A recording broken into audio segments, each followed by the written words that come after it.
안녕하세요. 가족의 자립을 위한 경제 두 번째 시간입니다. 오늘은요, 금융에 대해서 이야기할 겁니다. 자, 금융하면 떠오르는 한 글자 무엇인가요? 맞습니다. 여러분도 저도 좋아하는 돈이죠. 그래서요, 시작할 때 여러분 기분 좋으시라고 제가 5만원권을 확 풀어봤습니다. 보기만 해도 기분 짱 좋으시죠? 자, 제가 좋아하는 돈으로 할 수 있는 금융생활에는요, 5가지가 있다고 지난주에 말씀드렸는데요. 오늘 다시 한번 짚어보도록 하겠습니다. 자, 가장 머리에 있는 게 뭐냐면 바로 벌기이죠. 제가 돈 하면 여러분들이 벌기로 크게 한번 따라 읽어볼게요. 자, 시계 방향으로 돌아가 보겠습니다. 돈 벌기, 돈 쓰기, 돈 불리기, 돈 지키기, 돈 빌리기. 네. 여러분 아침에 눈 뜨고요 저녁에 잠들 때까지 요 금융생활 오기에서 벗어나는 행동은 별로 없으실 거예요. 그만큼 금융생활이 우리의 일상을 지배하고 있다라는 겁니다. 그러면 이 금융에 대해서 정확히 아시는 게 좋겠네요. 자, 금융은요 바로 한자입니다. 우리가 경제가 경세재민이라고 말씀드렸죠. 금융도 4글자입니다. 어떻게 해요? 자, 금, 융, 통. 자, 그러면 처음 글자 자 빼고 마지막 통 빼고 2글자 남았습니다. 금융이라는 거죠.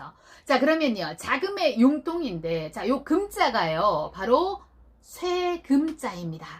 여러분도 좋아하고 저도 좋아하고 전 세계 사람들이 모두 다 좋아하는 가장 넘버원 안전자산 금입니다. 자, 옛날에는요 바로 금을 화폐로 사용했는데, 솔직히 여러분들 지금 금 한 돈 들고 다니면서 돈으로 사용한다, 조금 힘드시겠죠? 옛사람도 똑같았습니다. 자, 불안하죠. 아무래도요 누가 들고 다니거나 분실할까봐. 그래서 이 금을 사람들은 금세공업자에게 맡겼어요. 자, 그러면 금세공업자에게는 맡긴 나에게 뭘 주나요? 보관증을 준다라는 겁니다. 당신은 몇 그램의 금을 보관하였소? 라고 도장 빵 찍어서 주는 거죠. 자, 이렇게 이 영수증만 보고 있어도 든든한데요. 내가 이 영수증을 들고 있다가 나중에 이제 쌀을 사러 갈 때가 되었는데, 사람들은요 그 영수증을 돌려주고 금을 찾아와서 쌀을 사느냐? 아닙니다. 예, 그 금 보관증을 매개로 화폐로 해서 물건을 사고 팔았다라는 거죠. 그러다 보니까 금세공업자에게 맡겨진 이 금은요, 금고에서 할 일이 없어요. 너무 심심해요. 그래서 우리 세공업자, 내가 너무 이뻐하는 너희 금들 너무 심심하지? 내가 놀게 해줄게. 어떻게 놀게 해주느냐? 바로요, 예, 그 금이 필요한 사람들에게 빌려줬다라는 거예요. 이 금이 누구 금이에요? 세공업자 금인가요? 아니죠. 원래 맡겼던 저의 금을 세공업자가 나의 허락도 받지 않고 그냥 또 다른 사람에게 빌려준 거예요. 그리고 공짜로 빌려줬을까요? 노노노노, 아닙니다. 바로 이자를 받았다라는 거예요. 돈의 사용료가 바로 이자이잖아요. 자, 이자를 받았습니다. 100을 빌려주고요, 한 달 뒤에 금 돌려줘 하면서 이자 10을 받아서 이자를 혼자 꿀꺽 해버린 거예요. 근데 꼬리가 길면 잡히게 마련입니다. 금세공업자의 이런 행동은요, 금을 맡긴 많은 사람들에게 걸려들고 말았습니다. 어떻게 그럴 수가 있어? 이렇게 팔짱 끼고 모두들 달려드는데, 이 머리가 좋은 금세공업자 어떻게 할까요? 당신 근 어차피 지금 안 쓸 거잖아. 내가 돈 벌게 해줄게. 당신이 지금처럼 나에게 금을 맡기면 내가 금이 필요한 사람들에게 빌려주고 이자 10을 받았어. 난 다 꿀꺽하지 않고 5대5로 나눠 가지자. 그럼 너도 좋고 나도 좋고 어때요? 안 넘어갈 사람이 없었을 겁니다. 그래서 많은 사람들은요 다시 또 안심하고 금세공업자에게 금을 맡겼어요. 근데요, 금세공업자가 욕심이 좀 과했어요. 예전에는요 금을 빌려주면 10의 이자를 혼자 꿀꺽 했는데, 이제는 5대5로 나누잖아요. 네, 그래서 조금 배가 아프네. 너무 당연하게 이걸 느끼는 거예요. 그래서 금세공업자는 어떻게 했느냐? 이제는 금을 빌려주는 게 아니라, 사람들은 어차피 금으로 거래하지 않아. 내가 발급해주는 금 보관증으로 거래를 하잖아. 그지? 그래서 금 보관증을 그냥 빌려주자. 그리고 이자를 받자라고 한 거예요. 그래서 이 금세공업자는요, 없는 금에 대해서 보관증을 막 발급하기 시작했어요. 이자가 막 눈 쌓이듯이 막 쌓이는 거죠. 자, 이것이 또 소문을 타고 어디까지 가느냐? 바로 영국의 왕실까지 소문이 날아들었다. 자, 영국 왕이요. 벌을 내렸을까요? 아닙니다. 영국 왕실은요, 지금 돈이 필요했어요. 왜? 1차 세계대전요. 그 전쟁 때문에 많은 돈이 필요했죠.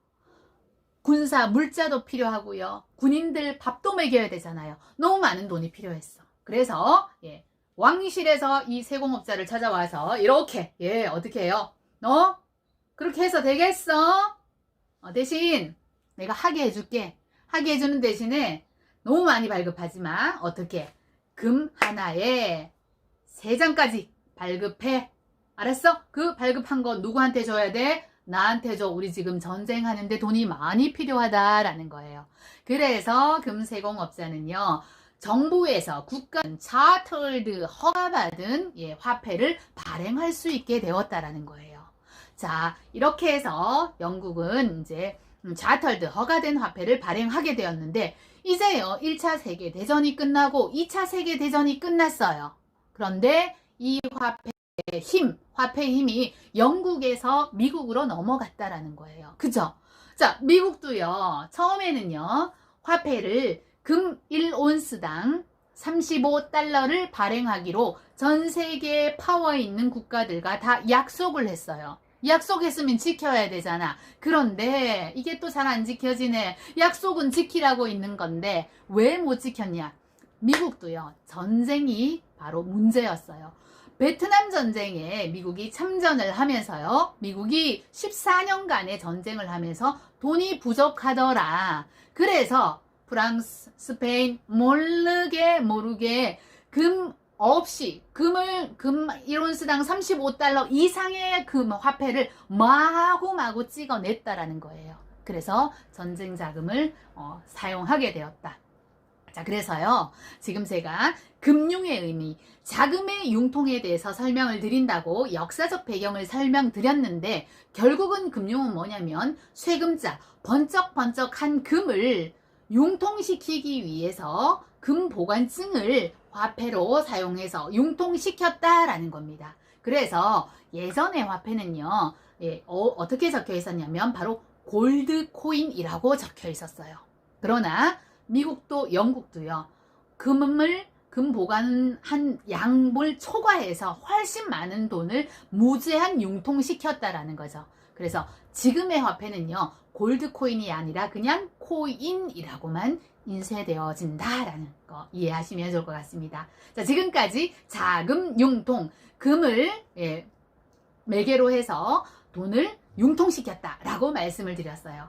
자, 그러면 지금 시대는요, 금을 어떻게 해석하냐? 바로 영어적 의미이죠. finance라고 하는데요. finance를 녹색 창에 초록 창에 입력하시면 이렇게 나옵니다. 자금의 조달과 운용이라고 되어 있는데요. 이것은 또 무슨 의미냐 하면요, 제가요, 이번 봄에 집콕 생활을 하면서 우리 딸과 너무 재밌게 본 영화가 있습니다. 아시나요? 사랑의 불시착이죠. 이렇습니다. 네, 맞습니다. 그 영화 보시면서요, 누구나 아마 스위스 한번 가고 싶다는 생각을 하셨을 거예요. 저의 버킷리스트 1번, 3년 안에 스위스 한번 가보자. 자, 그래서 제가 지금 있는 돈이요, 500만 원입니다. 500만 원으로 우리 4가족이 스위스 갈 수 없다. 그러면요, 저는 돈을 더 많이 모아야겠죠. 자, 그래서 지금 있는 이 500만 원을요, 당장 안 쓸 거니까 저는 금융회사에, 은행에 맡겼어요. 왜요? 이 500만 원을 1000만 원으로 불리기 위해서 자금을 운용한다라는 거죠. 자, 그러면 지금의 은행, 과거에 누구예요? 금세공업자.